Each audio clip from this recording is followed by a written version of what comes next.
Greetings and welcome back to week 3 of peer-guided DBT lessons, provided by DBT Skills application, Peers Helping Peers. In this week's lesson, marked 1-2 of the Mindfulness module, we will be examining the 3 components that make up the what skills of mindfulness. Before we get started, we want to once again remind everyone that we are simply peers helping peers, working together as we journey towards a more positive, constructive, and ultimately happier life.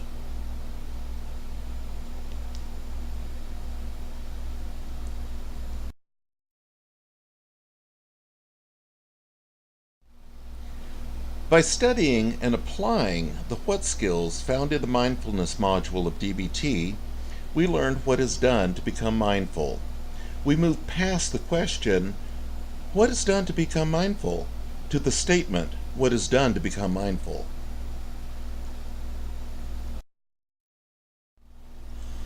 Using the what skills, we learn to mindfully observe, keeping our senses in touch with our surroundings. We learn to mindfully describe. Words have power, and words can make or break just about any situation. Learning how to harness the power of describing your life's experiences at any given time helps you unlock your mind, allowing you to mindfully resolve conflict and or problem-solve situations you might find yourself in. When we mindfully participate in what goes on around us, it opens the door, allowing us to engage more fully in our own lives, behaviors, and choices.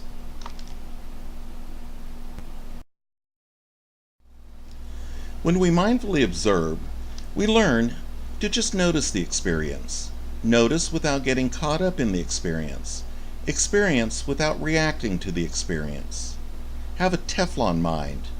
You let the experiences, feelings, and thoughts come into your mind, and just as a Teflon-coated pan keeps food from sticking, allowing it to slide right out of the pan, by mindfully observing your experiences, feelings, and thoughts, you keep them from sticking and they slide right by.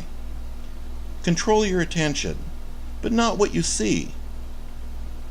Push away nothing, cling to nothing. Be like a guard at the palace gate, alert to every thought, feeling, and action that comes through the gate of your mind.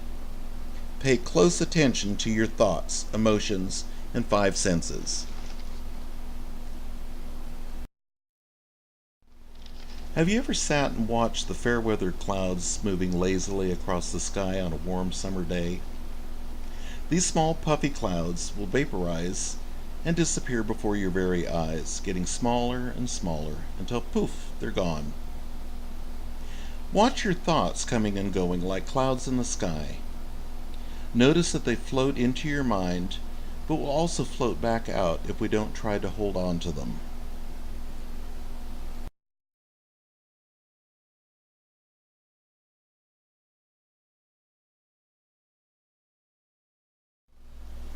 The ocean gives us a great visual illustration of the rise and fall of our emotions. Picture standing at the water's edge looking out at the waves as they travel towards you. They're building in strength and size just to come crashing in at your feet.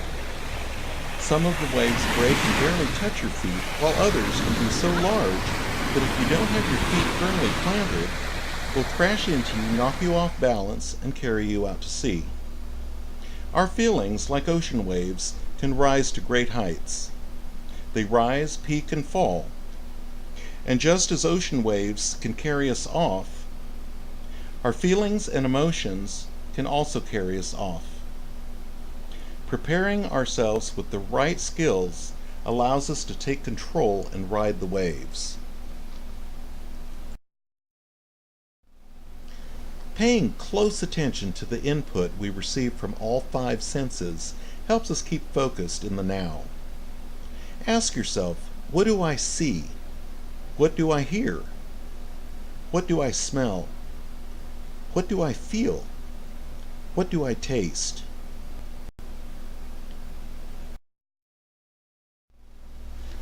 Describing your experience is empowering. Remember, words have power. Use words to practice describing your internal experience.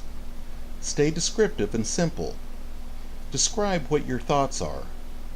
Describe or name your emotion. Describe the sensations you become aware of through your five senses.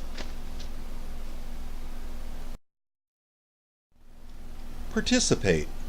With practice, mindfulness will allow you to more fully participate in your own life and experiences. Mindfulness allows you to fully engage in every experience without needing to love or hate it. Practice simply participating in each moment as it comes. Be here now. If you need to make plans for the future, then fully participate in making those plans. Allow yourself to be a part of what is happening without obsessing over every detail or becoming self-conscious. Practice letting go of thoughts like, "How am I doing?" or "How do I look?"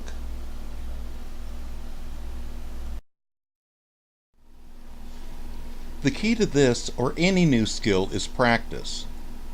The great thing about mindfulness is that it is nice to do. It can take as little or as much time as you like, and it brings a sense of peace, a clearer head, and a greater focus. It cannot be emphasized enough. Practice, practice, practice. This week we've been examining the what skills in the mindfulness module. Next week we will be looking at the how skills. How do we utilize the what skills?